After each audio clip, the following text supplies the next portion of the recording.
next note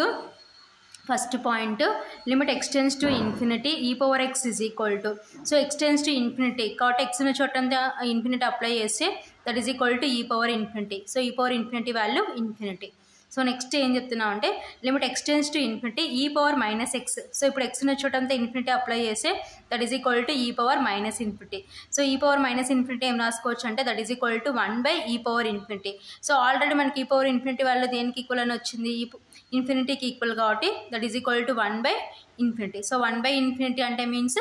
0 ఓకేనా so next point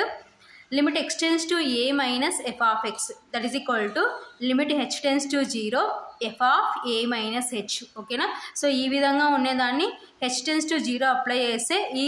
F of X ప్లేస్లో ఏమొస్తుందంటే a మైనస్ హెచ్ వస్తుంది అనమాట సో లెఫ్ట్ కాబట్టి మైనస్ వస్తుంది అనమాట a మైనస్ హెచ్ ఓకేనా so next limit extends to a plus f of x that is equal to limit h tends to 0 f of a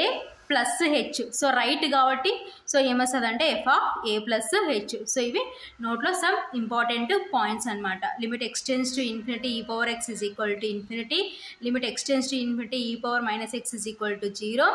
limit x tends to a minus f of x is equal to limit extends to 0 f of a minus h limit extends to a plus f of x is equal to limit extends to 0 f of a plus h అనమాట